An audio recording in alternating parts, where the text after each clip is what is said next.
Shalom, que la paz de nuestro Padre Celestial sea con cada uno de ustedes.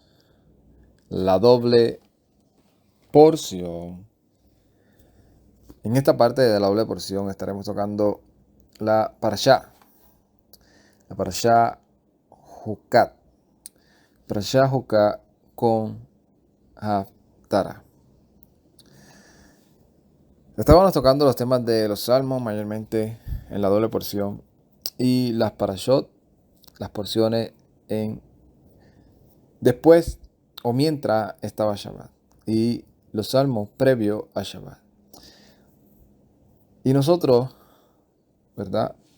Debido a que este servidor había cesado de seguir la serie de el estudio de toda la escritura y estábamos o nos quedamos en Segunda de Reyes, pues he decidido retomar esa serie que por una otra razón se había puesto en pausa por más que uno quería avanzar. Y he decidido poner la doble porción, que es algo que se lee comenzando cada Shabbat y que se estudia o se supone que se estudie días previos antes de comenzar Shabbat. Y una vez se reúne uno con los hermanos, comentan, alguien obviamente siempre dirige, por lo regular dirige el estudio y los demás ya consciente, ¿verdad? O con el tema fresco, porque ya lo vienen leyendo, estudiando igualmente, ¿verdad? Días previos. Pueden aportar, pueden ser edificados con lo que otros hermanos estén compartiendo y con lo que él también aporte sobre el tema. Eso obviamente casi siempre algunas personas lo dan al principio, otros al final. El punto es que vamos a tocar Parashá Jucat, tema del cual vamos a ver muchos eventos, y eso mayormente me voy a enfocar, no en sí en desarrollarlo, pero no en dar una respuesta definitiva, porque hay que entender que así como desde hace mucho tiempo habían dejado saber que Jucat es como esos mandamientos que a veces no tienen de primera mano algo como que tenga algo de sentido, algo de un mensaje que el ser humano pueda entender y decir, razonar y decir, mira, ya yo entiendo que esto me lo está diciendo por esta razón. Y comienzan las preguntas, ¿por qué realmente tiene que ser una vaca? ¿Por qué la ceniza de esa vaca? Porque eso es lo que me purifica a mí. ¿Acaso una persona que no pase por eso realmente quedará fuera del campamento y no será puro sus pecados por más arrepentido que estén? Y entre todas esas preguntas también hay muchos eventos que aparecen en esta parashá que son temas de conversación, de enriquecimiento, de aprendizaje. Y vamos a tratar de hablarlos, ¿verdad? De manera así de resumen, porque el propósito de este comentario de la parashá no es la parashá en sí, sino es la Haftara. Lo complementa la parashá. Y esa es la serie de estos parashot. Hablar más de la parashá, de la Haftara que de la parashá. Y siempre obviamente hacemos un resumen de la parashá para que la gente pueda entender. Y esta parashá, obviamente los que escogieron la Haftara, la escogieron con todo el sentido porque tiene mucha relación con muchos eventos que aparecen en esta parashá. Lo primero que vemos en esta parashá, obviamente, es se le ordena la vaca bermeja, como se le llama, la vaca que nunca se le haya puesto algún yugo en su lomo y que sea perfecta.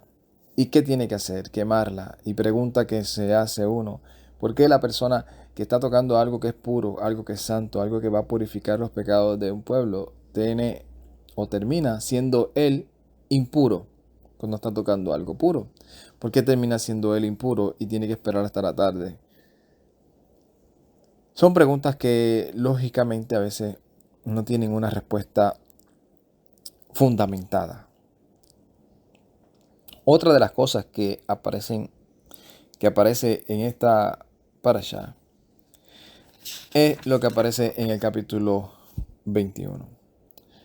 Perdona, en el capítulo 20. En el capítulo 20 comienza esta parasha diciendo que cuando llegó la congregación de los hijos de Israel al desierto de Sin, el pueblo permaneció por allí, por el área de Kadesh, y murió Miriam. Y comienza a relatar que Miriam murió. Solamente dice, murió Miriam. Y ya hemos hablado varias veces sobre este tema, sobre qué relación tiene, desde mi punto de vista, qué relación pudo haber tenido la muerte de Miriam con ese desafío en el cual se encontró Moshe y Aarón, del cual no actuaron de la manera que el Eterno estaba esperando de ellos. Porque se reunió el pueblo y comenzó a quejarse otra vez. El Eterno le da esas directrices a Moshe y Aarón, de la cual ellos no siguen al pie de la letra. Y lo que nos preguntamos es, ¿por qué todo un pueblo rebelde que se quejó, que el Eterno le dio 10 oportunidades para que ellos entraran en sí y dijeran, vamos a confiar en el Eterno de todo corazón, nos ha perdonado esta rebeldía? Moshe mismo dijo, quítame mejor a mí la vida, pero no borres a este pueblo al cual tú le prometiste que realmente los iba a introducir a la tierra. Y Moshe, Moshe, el hombre más manso, el hombre al cual el Eterno defendió y le dijo, este es el hombre con el cual yo hablo cara a cara. Moshe, una nada más, Moshe, una nada más. Y que Moshe mismo dice, por causa de ustedes que me irritaron, o sea, me sacaron del sitio. Y el Eterno le dijo, tú tampoco vas a entrar. O sea, al pueblo le costó 10 a esa generación y a Moshe, perdón, una nada más. Y nos preguntamos, ¿por qué? ¿Por qué al hombre que más sacrificó, al que más obedeció, al que llevó la carga más fuerte, al que dejó a su casa, al hombre que hizo tantas cosas, una nada más le bastó para decir, tú tampoco vas a entrar?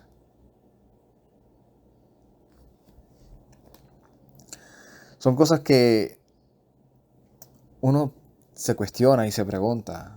Y las dejo siempre, ¿verdad? Las estoy dejando, por eso digo que esto es un resumen. Las voy a dejar para que cada quien que le interese el tema indague más sobre la buena y perfecta voluntad del Todopoderoso. En este mismo capítulo 20 no solamente aparece ese relato de Miriam cuando muere, que está ese supuesto, ¿verdad?, Midrash, que dice que por eso fue la razón en la cual el pueblo se empezó a quejar de que no tenían agua, porque según ellos, por los méritos de Miriam, era que el pueblo tenía agua en el desierto, y una vez Miriam muere, ya los méritos de Miriam no estaban vigentes. Entonces comenzó a escasear el agua. Y nos hacemos tantas preguntas que decimos, ¿cómo pueden llegar a eso? Yo sé que detrás de eso hay una enseñanza, etcétera, etcétera, etcétera, pero ¿cómo pueden llegar a decir eso tan sutilmente cuando realmente sabemos que desde que el pueblo salió de Misraín, de Egipto, tuvieron 3 días sin agua y ahí estaba Miriam? Pero bueno, son cosas que las traigo, ¿verdad?, para la curiosidad tal vez de alguno que quiera indagar en el tema. Luego de este relato, sucede que Moshe manda mensajeros a Edom para que deje pasar al pueblo de Israel y no lo deja pasar. Entre todo ese desarrollo también aparece en el capítulo 20 la muerte de Aarón. Y en el capítulo 21, porque, ¿verdad? Si no lo dije, esta parashá es desde el capítulo 19:1 al 21. Completamente hasta el 21, o algunos dicen hasta el 22:1.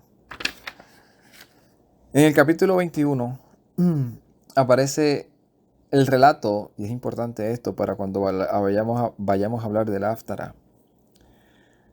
El relato de el pueblo de Israel que fueron atacados por el rey de Arad y comenzaron ellos a hacer un voto. Hicieron un voto, le dijeron al Todopoderoso, vamos a consagrar todos los despojos que hagamos, los vamos a dedicar. El Eterno les dio la salida, alcanzaron a derrotar a este rey de Arad. Salieron del monte Or, pasaron por el mar de los juncos, rodearon la tierra de Edom, y el pueblo se volvió a desanimar y a inquietarse.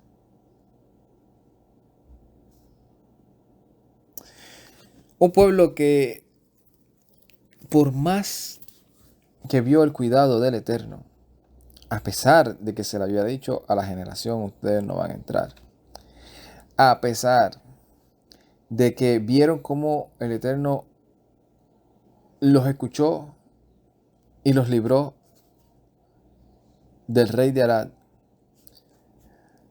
Y uno puede entender en cierto aspecto esta parte, pero siempre queda la incógnita de ¿por qué somos así nosotros?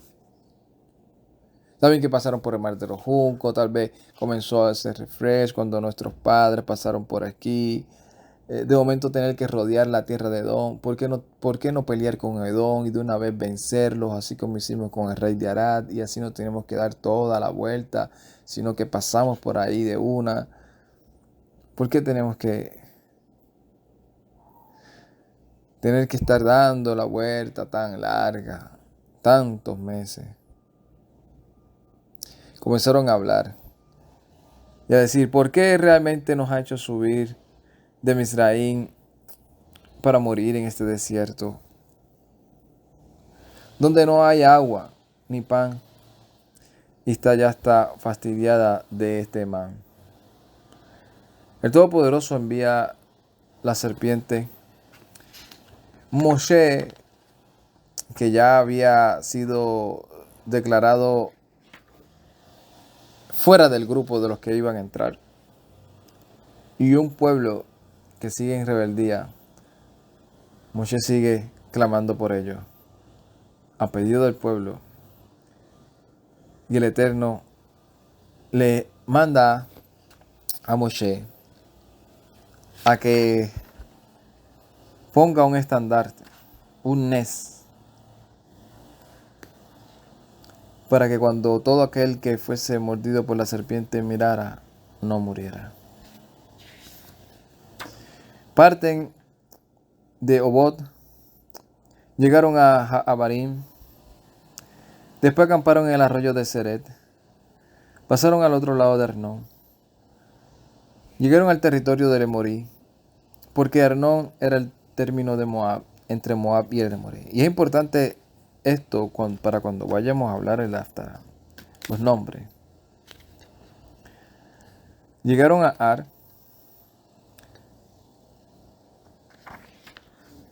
y cantaron un cántico al pueblo. Sube, oh agua, el pozo, entonad el cántico. El pozo que cavaron los príncipes. Y así vemos cómo termina esta parashá. El pueblo llegando a Sihón, pasando por el territorio de Sihón, al encuentro de Israel salieron. Ellos derrotaron a Sihón. Llegaron y conquistaron la tierra desde Arnón hasta Yabok. Y viendo esto o entendiendo esto, ahora comenzamos a hablar de la Haftará que está en Jueces capítulo 11. Jueces capítulo 11, leemos. Dice, Jefte o Yiftach, el Galadita, era un guerrero valiente que era hijo de una mujer ramera. El padre de Yiftach era de Gilad.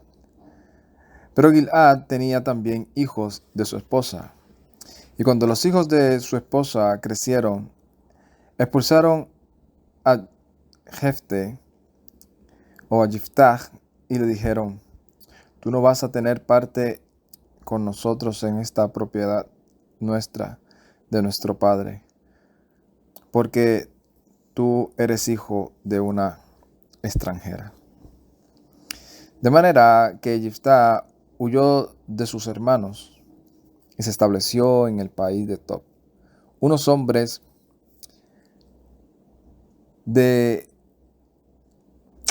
esta traducción dice de mala reputación, pero en sí son hombres que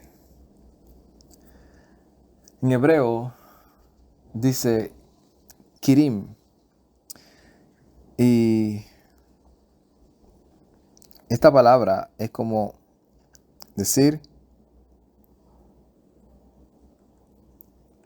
expulsados, personas vacías, personas que en resumen eran extranjeros, cosa de lo cual Jefte o Yiftach no lo era. Y esto es importante también aclararlo dentro de muchas especulaciones, dudas que hay basado en el Mesías, Yeshua,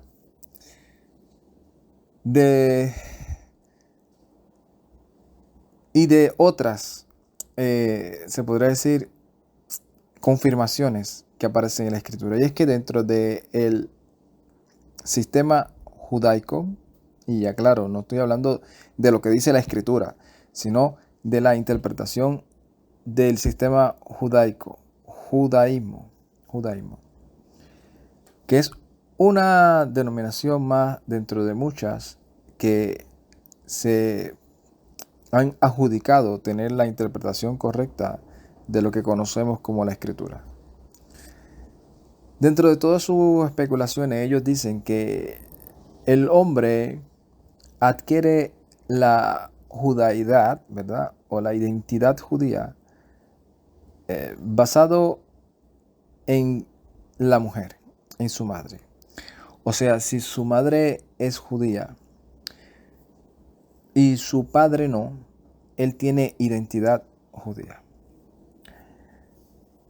Y una tal vez de las cosas que se pueden apoyar sería de este relato. Pero hay más que evidencias que relatan claramente que la identidad de lo que es la genética israelita, inclusive para tener la herencia, tenía que venir por parte de su padre. Lo vemos con lo de Boaz y Ruth. Lo vemos con lo de Judá, con Tamar. O sea, hombres con mujeres y cuya nacionalidad o identidad israelita se terminó dando por parte de la paternidad. El caso de Joseph con los hijos Efraín y Manasés. ¿Y qué más? Que aún las 12 tribus de Israel, que fueron llamados israelitas por ser hijos de Jacob. Por ser hijos de Jacob. Y mira que Jacob los tuvo en total, si no me equivoco, con 4 mujeres. 4 mujeres fueron las que construyeron la casa de Israel. Pero en este relato vemos, siguiendo la línea de cosas que parecen a simple vista media extraña o no tan con mucho sentido, Jeftá o Jefte fue terminado o fue echado fuera por sus hermanos. Debido, aunque ellos sabían que era galadita, que era un guerrero, que era un líder, que era un representante, terminó huyendo. Se fue a otro territorio. Pasó un tiempo y los amonitas le hicieron guerra a Israel. Cuando los amonitas atacaron a Israel, los ancianos de Gilad fueron a buscar a Jeftá al país de Tob. ¿Por qué de todos los hombres que habían por ahí fueron a buscar a este? Los ancianos, y acuérdense, quienes echaron a Jefte fueron sus hermanos. Pero cuando el país completo se vio en aprieto, los ancianos fueron y buscaron a Jefte. ¿Qué le dijeron estos ancianos? Y acuérdense, los ancianos de Gilad fueron y buscaron a Jefte al país de Tob. Y le dijeron a Jefte: ven, sé nuestro jefe, nuestro comandante, para que podamos combatir a los amonitas. Ellos reconocieron las cualidades, las virtudes que el Eterno había puesto en este hombre para llevar a un pueblo hacia cualquier triunfo contra cualquier pueblo. Y dijeron: olvídese de lo que los hermanos opinen. Si tú vienes con nosotros y nos sacas, nosotros te vamos a hacer jefe de todos los comandantes. O sea, vas a ser jefe aún por encima de lo que tus hermanos digan y aún jefe de ellos mismos. Jeftá les respondió a los ancianos de Gilad: ustedes no son los mismos que me rechazaron y me echaron de la casa de mi padre. ¿Cómo pueden venir ahora a mí cuando están en problemas? Le hace ese reclamo. No sabemos exactamente si realmente estos ancianos tuvieron parte o fue alguna trama de los hermanos que quisieron manchar el nombre de Jefté o Jeftá para llevar a cabo ese desplazamiento, sintiéndose amenazado por el liderato de este hombre. Los ancianos le dijeron a Jeftá: honradamente nos hemos vuelto a ti. Si vienes con nosotros y combates a los amonitas, tú serás nuestro comandante sobre todos los habitantes de Gilad. Jefté le dijo a los ancianos: si ustedes me hacen volver para combatir con los amonitas y Yehová me los entrega, yo seré el comandante de ustedes. Y los ancianos de Gilad le respondieron a Jeftá: Yehová mismo será testigo entre nosotros que haremos tal como has dicho. Jeftá fue con los ancianos a Gilad y el pueblo lo hizo su comandante y jefe. Jeftá respondió a todos estos, repitió todos estos términos delante de Yehová en Mizpah. Jeftá entonces envió mensajeros a los amonitas diciendo: ¿qué tienes contra mí que has venido para hacer guerra a mi país?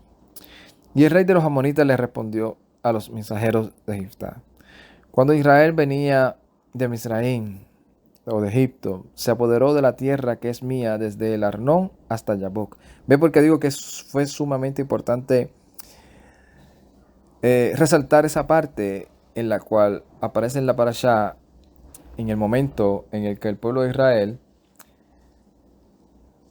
conquistó todas esas tierras y fueron dominando.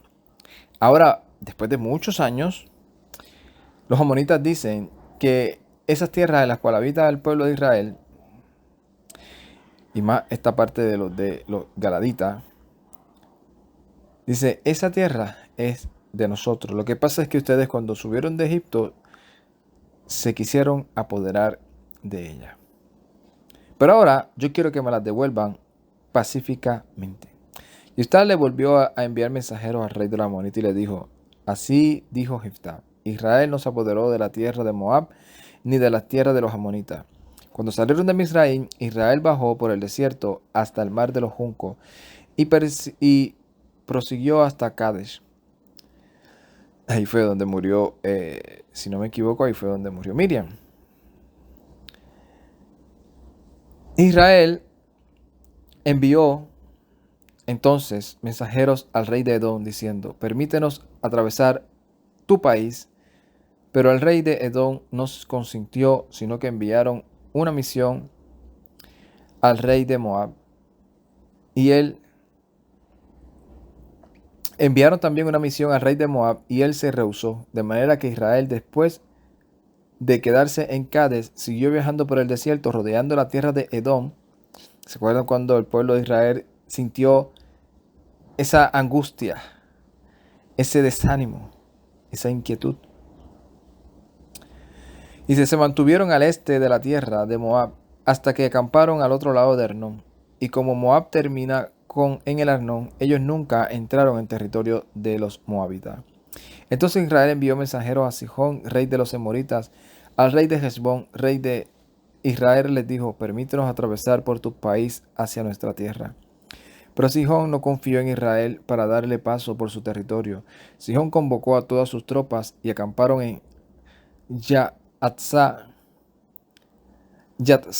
y se enfrascó en una batalla con Israel. O sea, cuando Israel pasó por la tierra rodeando a Edom, a pesar de que Edom salió y le hizo frente con un batallón a Israel, no los atacó.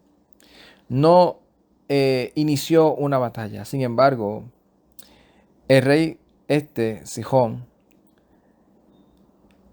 no solamente le hizo frente a Israel, sino que los atacó, se enfrascó en una batalla. Dice, pero Jehová, el Elohim de Israel, entregó a Sihón con todas sus tropas en las manos de Israel y los derrotaron. E Israel tomó posesión de toda la tierra de los emoritas y de los habitantes de esa tierra. Así poseyeron todo el territorio de los emoritas desde Arnón hasta Yaboc y desde el desierto hasta el Jardín. O sea, le está diciendo claramente, todo esto nos lo dio el Eterno. Cuando ustedes no los dejaron pasar, sino que iniciaron una batalla. Ahora pues, Jehová, el Elohim de Israel, desposeyó a los emoritas delante de su pueblo Israel. ¿Y quieres tú poseer su tierra? ¿No conservas tú lo que Quemos, tu deidad, te ha dado en posesión? Así tomaremos nosotros todo lo que Jehová, nuestro Elohim, nos ha dado. Además, ¿eres tú mejor que Barak, hijo de Peor, rey de Moab? ¿Empezó él una disputa con Israel o le hizo guerra? Mientras Israel ha estado habitando Heshbón y sus dependencias, Aroer y sus dependencias, y todos los poblados a lo largo de Arnón por 300 años, ¿por qué no has tratado de recobrarlas en todo ese tiempo? Yo no te he hecho ningún mal, sin embargo tú estás haciendo mal, haciéndome la guerra. Que Jehová te juzgue y decida hoy entre los israelitas y los amonitas. Pero el rey de los amonitas no le hizo caso a ese mensaje que le envió Jefté. Entonces vino el espíritu de Jehová sobre Jefté y marchó a través de Gilad y Manasé, pasando por Mizpa de Gilad, y de Mizpa de Gilad cruzaron los amonitas. Entonces Jefté le hizo el siguiente voto a Jehová: si entregas a los amonitas en mis manos, entonces lo que salga de la puerta de mi casa a recibirme, cuando regrese a salvo de los amonitas, será de Jehová y lo presentaré como ofrenda. Jefté pasó hacia los amonitas y los atacó, y Jehová los entregó en su mano. Los derrotó completamente desde Aroer hasta Minit, 20 poblados hasta Abel Keraim, y así sometieron a los amonitas, se sometieron los amonitas a Israel. Resumen. Termina este hombre llamado Jeftá o Jefte cediendo a la petición de los ancianos. Llega, manda mensajeros en paz. Empiezan a tener ese debate verbal de a quién realmente le pertenece la tierra. Pareciera como hoy en día. ¿Quién realmente le pertenece a la tierra? Tiene que Jefté decirle, mira, esto fue lo que pasó y es claramente mi. Pero como siempre pasa, no le hacen caso y comienza la batalla. Jefté gana y hace este voto. Un voto innecesario y un voto, de mi punto de vista, ¿verdad? Un voto que no era obligatorio hacerlo. Sin embargo, lo hizo. Cuando llega, se encuentra con su hija. Y eso fue un grave dolor para Jefté. Y también es un debate hoy en día. ¿Qué fue realmente lo que Jefté hizo con su hija? La presentó y la sacrificó como se sacrificaban los carneros y los cabros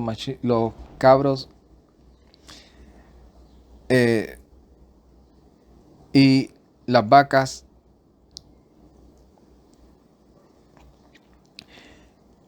Claramente dice que él dijo, será del Todopoderoso. Cuando llega la hija le dice claramente, o nos dice a nosotros claramente, a qué era realmente lo que el padre se estaba refiriendo. Porque esa era su hija, su única hija. ¿Y qué era lo que deseaba Jefté? Que su hija creciera, se casara y tuviese descendencia. Todo anhelo y deseo de todo padre. Sin embargo, al hacer este voto, había él entrelazándose, se había él mismo encarcelado en sus propias palabras. Y eso fue lo que sucedió en el encuentro. Cuando su hija lo ve y él le dice lo que le dice, su hija le dice, haz lo que le ha prometido al Todopoderoso. Solamente ahora déjame llorar mi virginidad por lo menos 2 meses con mis amigas. Y él la deja, y según lo que dice y relata esta versión, dice que después de eso su hija nunca se juntó con un varón. Y se volvió esto como una costumbre, obviamente, debido a todo el escenario en el cual se hizo tan famoso en todo Israel este hombre llamado Jefté, en el cual hubieron muchas vírgenes que iban y lamentaban la virginidad no voluntaria ni de su padre ni de la hija, sino por el hombre haberse adelantado y comprometido delante del Todopoderoso. Es algo que no podemos comprender, ni lo que sucedía con la vaca bermeja, ni lo que se decía con la ceniza, por lo menos a simple vista, ni el que de momento un hombre sea desplazado de todo un país y cuando se vean en aprieto al que llamen sea a este hombre, que este hombre lo salve, pero el costo fue bien alto de lo que sucedió con su hija. El complemento de esta Parashá y Haftará lo vamos a ver en el Evangelio de Juan, capítulo 11. ¿Por qué? Porque aquí habla también de otro misterio. Y acuérdense que el propósito de esta Parashá, o de todas las Parashá, con la Haftará, o Parashá sola, o Haftará sola, o todo lo que este servidor exprese y comparta, es entender mejor el término de la Escritura y que nos ayude a imitar más a nuestro Rey, el Mesías Yeshua. Y si dentro del contexto detalla o destella, se podría decir así, luces de la revelación del Mesías, ahí nosotros verla, aprenderla y afirmar nuestra emuná. En el capítulo 11 vemos el relato de el Mesías con lo que sucedió con su gran amigo llamado Eliezer. Dice, estaba entonces enfermo un hombre llamado Eliezer de Bet-Denim, de la aldea de Miriam y de su hermana Marta. Miriam fue el que ungió al maestro con perfume y le secó los pies con sus cabellos, y Eleazar, que estaba enfermo, era su hermano. Entonces sus hermanas le mandaron a decir, maestro, mira, tu amigo está enfermo. Pero cuando Yeshua oyó esto, dijo, esta enfermedad no es para muerte, sino para que la manifestación de Elohim se haga visible. Para que el Hijo de Elohim sea manifestado por ella. Yeshua quería mucho a Marta y a su hermana y a Eleazar. Sin embargo, cuando oyó que estaba enfermo, se quedó aún 2 días en el lugar donde estaba. Primera cosa que nos da a nosotros para preguntarnos, ¿por qué si dice el mismo escritor que los quería tanto? Lo segundo que dice, que a pesar de que los quería tanto, oyó la noticia y se quedó 2 días más. Es como que contradictorio que uno que quiera a alguien le diga o le pida un favor o tenga necesidad y uno espere pudiendo hacerlo. Y esto nos enseña a nosotros, a mí en lo personal y a todos, a que nosotros tenemos que ser diligentes.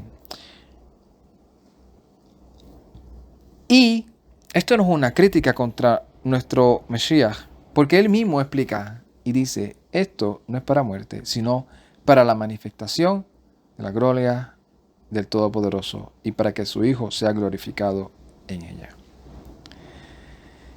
Entonces,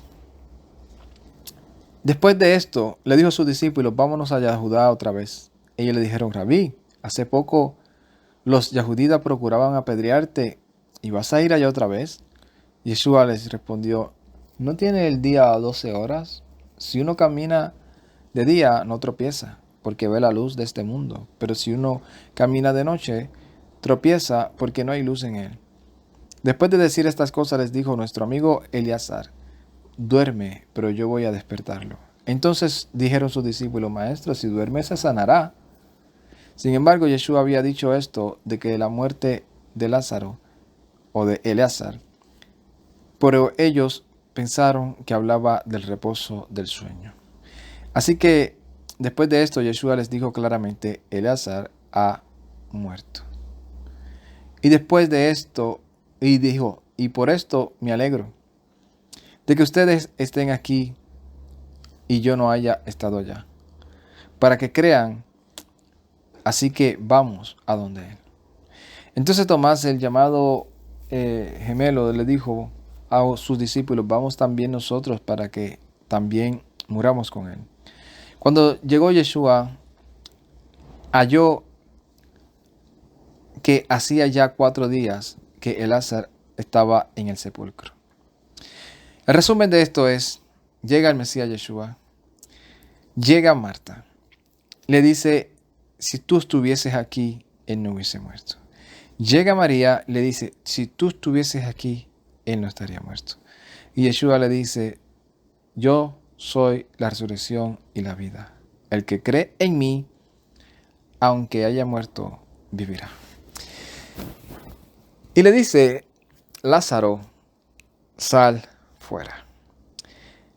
¿Se acuerdan la relación de Moshe cuando le dice, dile a esta piedra, dile, no le toques, háblale y dile que brote agua?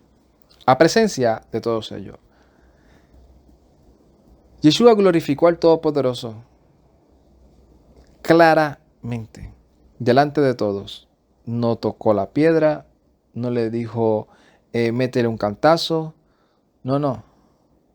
Dijo, muévala para que él salga. Y claramente,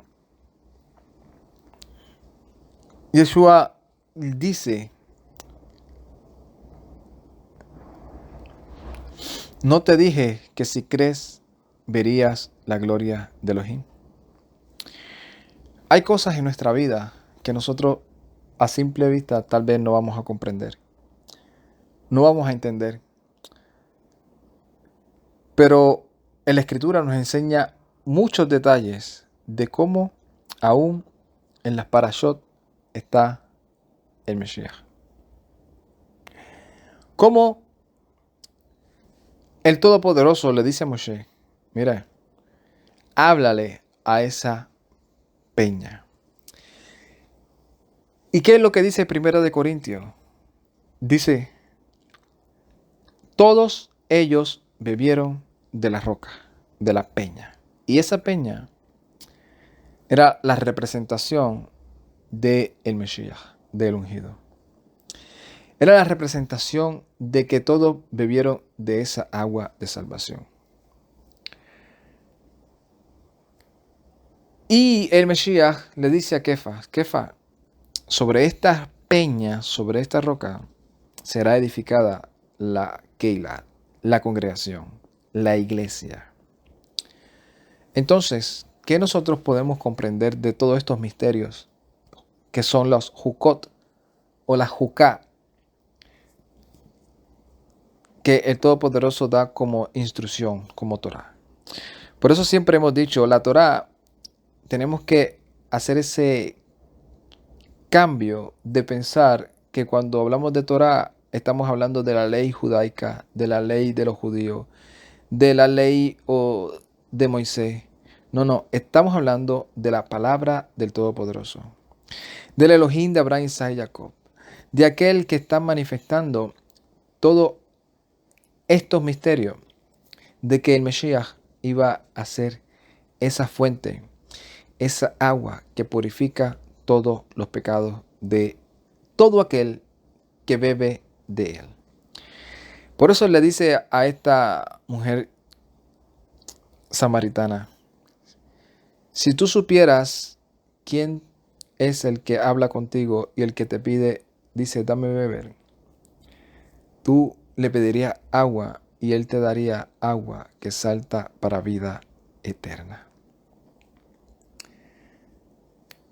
Esos Jukot o Juká nos enseña a nosotros que detrás de lo escrito está realmente la vida eterna. El Mesías Yeshua. El Mesías Yeshua, que es esa peña de la cual Moshe, por una razón u otra, no lo glorificó delante de los hombres. Sin embargo, el Mesías, siendo esa roca, dijo claramente, Padre, no lo digo porque desconfíe de ti, sino para que ellos vean. Es más, vamos a leerlo directamente, la oración que hace el Mesías. El Mesías dice, luego que quitaron la piedra, Yeshua alzó los ojos arriba y dijo, esto es lo que se supone que Moshe hiciera. Padre, te doy gracias porque me escuchaste. Yo sé que siempre me oyes. Aleluya. Pero lo dije por causa de la gente que está a mi alrededor. O sea, para que ellos vean y glorifiquen tu nombre por causa de lo que yo voy a hacer. Para que crean que tú eres el que me has enviado. Después de decir esto, llamó con voz fuerte, Eleazar, ven fuera. Ven fuera. Es importante creer en ese al cual el Todopoderoso ha enviado. Porque ese es el que purifica nuestros pecados.